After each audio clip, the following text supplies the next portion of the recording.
અમારી Gujju portal channel પર આપનું સ્વાગત છે। આજના વિડીયોમાં આપણે વાત કરવાના છીએ સત્યવાદી રાજા હરિશ્ચંદ્ર મરણોત્તર સહાય યોજના, જેને તમે મરણોત્તર સહાય યોજના પણ કહી શકો છો।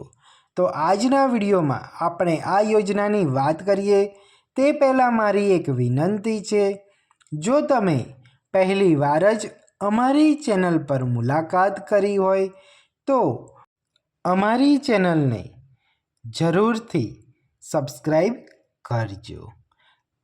આનાથી અમને મોટિવેશન મળે છે અને હા, અમારી ચેનલના દરેક વિડીયો સૌથી પહેલાં તમારી પાસે પહોંચી જશે।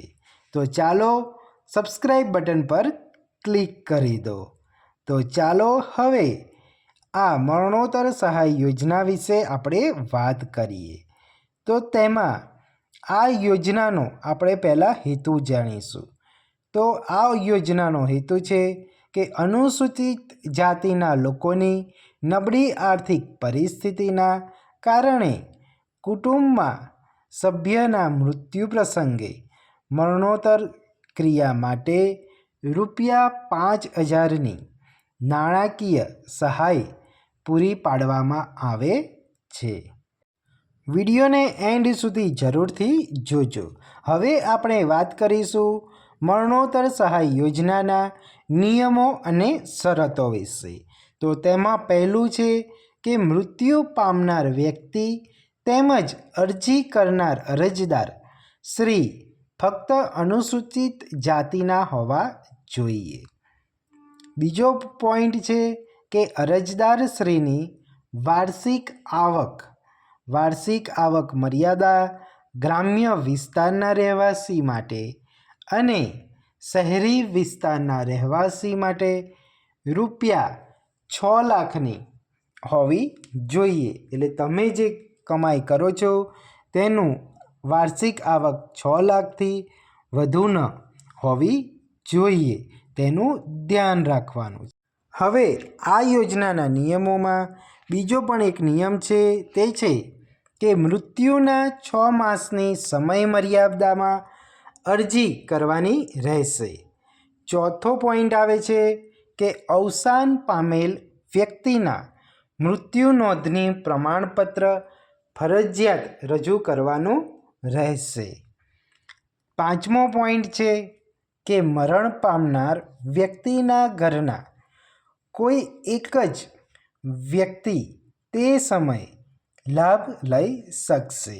તો આ ખાસ તમારે ધ્યાન રાખવાનું છે।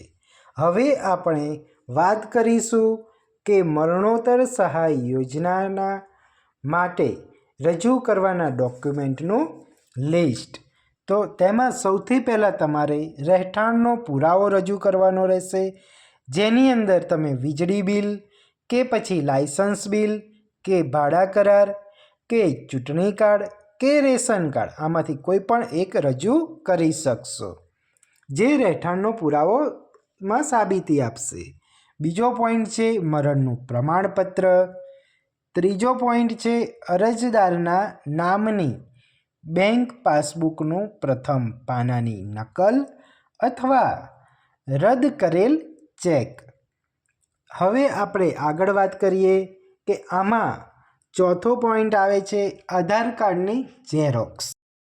પાંચમો પોઈન્ટ છે વાર્ષિક આવકનો દાખલો।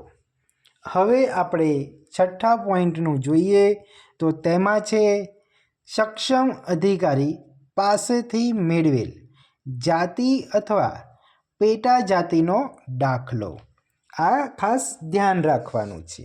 અને હા, આ યોજનામાં તમને ₹5000ની સહાય આપવામાં આવે છે અને તે ડાયરેક્ટ તમારા બેંક એકાઉન્ટની અંદર જમા થશે। અમે મહેનત કરીને બનાવેલો આ વિડીયો આપને થોડોક પણ ઉપયોગી લાગ્યો હોય તો વિડીયોને જરૂરથી લાઈક કરજો અને તમારા મિત્ર અને ફેમિલી સર્કલમાં જરૂરથી શેર કરજો, કારણ કે કોઈકને તો ઉપયોગી બની શકશે। અને હા, હજુ સુધી અમારી ચેનલને સબસ્ક્રાઈબ નથી કરેલી તો ચેનલને જરૂરથી સબસ્ક્રાઈબ કરી લેજો। તો ચાલો મિત્રો, હવે ફરી બીજા વિડીયોમાં મળીશું આવી જ માહિતી સાથે। તો ત્યાં સુધી જય હિન્દ, થેન્ક યુ, આભાર, ધન્યવાદ.